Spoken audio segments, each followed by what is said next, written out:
Mga ka-Republic, binastos daw ng SMB ang Barangay Ginebra sa huli nilang laro at may inamin si Justin Brownlee pagkatapos ng laban. Galing sa 4-game winning streak, walang nag-akalang sasapitin ng Gin Kings ang ganoon kalaking pagkatalo at saka may pa ng kanilang sister team. Iyon ang pinakamalaking talong natikman ng Ginebra franchise. Kaya nga may nagsabi, binastos daw ng Beermen ang buong tropa ng mga mag-alak. Pag-uusapan po natin yan, pero bago ang lahat ay maglalambing po ako sa inyo na isubscribe ninyo itong ating channel at kung di masyadong makakaabala ay i-like at paki-share na rin ninyo. Malaking bagay po yan sa aming mga vlogger. Maraming salamat. Mga ka-Republic, nasa 49th season na ang PBA at mula nang sumali sa liga ang Barangay Ginebra ay hindi pa ito natambakan ng ganoon kalaki. 49 points na kalamangan. At hindi nga maitatanggi, nag-iwan nga raw iyon ng mapaklang lasa sa bibig ni Coach Tim Cone. Noon lang nabugbog ng husto ang PBA winning gist coach.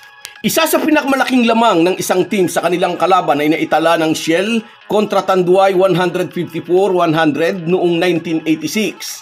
Nagtala rin ng 54 points na tambak ang UTEX Wranglers kontra naman sa Fiverr Makers noong September 30, 1976, 170-114. 48 na tambak naman ang ipinatikim ng Alaska ni Coach Tim Cone laban sa Tanduay, 119-71 noong 2000 Commissioner's Cup. Pero noong June 14, 2014 PBA Governors Cup ay pinulbos ng Rain or Shine ng Alaska 123-71 para sa 52 points na kalamangan.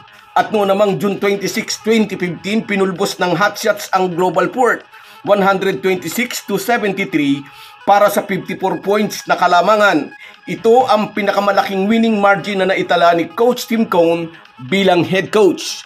Huwag na nating banggitin yung iba, mauubusan tayo ng oras. Pero pinakamalaking lamang na naitala sa PBA record ay ginawa rin ng UTEX laban naman sa Great Taste noong July 12, 1980, 154-99. Pero pinakasariwa sa memorya ng mga basketball fans sa Pilipinas ay ang pagbugbog ng Bay Area Dragons sa Terra Firma Jeep 130-76. Biggest winning margin din ito para sa mga naging guest team sa PBA. At ito ngang pinakahuli ang 49 points beating na ipinasap ng SMB sa Barangay Ginebra 131-82. Siyempre ikinatuwa ito ng mga Ginebra haters. Nagkatotoo yung sinabi natin, pag natalo ang Ginebra ay maglalabasan ang mga buzzers. At dahil nga hindi lang basta natalo kundi minasakir pa ng 49 points, hindi lang pa isa-isa o pa dalawa-dalawa ang paglabas ng mga talangka. Kumpul-kumpul sila. Nagpipiesta sila dahil nagaruti ng husto ang pinakasikat na team sa PBA. Ngunit ang masakit sa pride ng mga talangkang ito, sa kabila ng mga ganitong pagkatalo ng Ginebra, bakit nananatiling ito ang pinakapopular na team sa liga?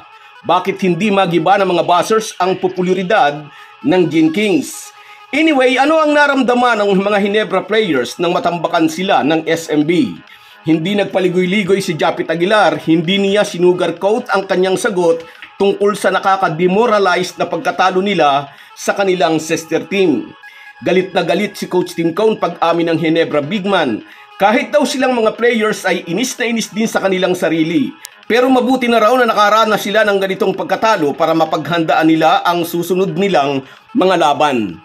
Pinagbayaran daw ng Ginebra ng mahal ang napakalamig nilang simula. Wala raw buhay ang kanilang laro, walang energy. Samantalang mainit agad ang SMB mula sa umpisa, inspired ang Beermen dahil nakatakdang gumawa ng history si Marcio Lassiter. At first quarter pa nga lang, tinanghal na ng bagong 3-point king ang SMB sharpshooter. Sa bugbog saradong pagkatalo ng Ginebra, tinuldukan ng SMB ang 4-game winning streak ng mga mag-alak at ang Beermen naman ang tumuhog ng 4 na magkakasunod na panalo upang upuan ang top position sa Group B team standings sa kartadang 6 wins and 2 losses. Kailangan ba talaga ng SMB na tambakan ng 49 points ang Barangay Ginebra? Para sa iba, binastos daw ng Beermen ang kanilang sister team. Na-offend ba ang mga players ng Ginebra?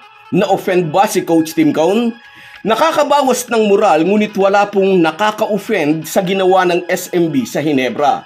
Naganap ang laban sa elimination stage kung saan ay ia-apply din ang quotient system sakaling magkakaroon ng tie sa win-loss record.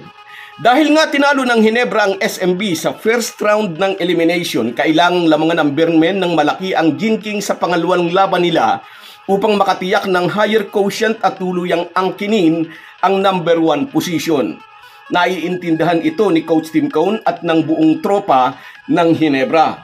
Kung sa playoffs ito nangyari o sa semis, baka nga ma-offend ang Hinebra Mentor. Dahil sa yugtong ito ng conference ay irrelevant na ang laki o liit ng lamang.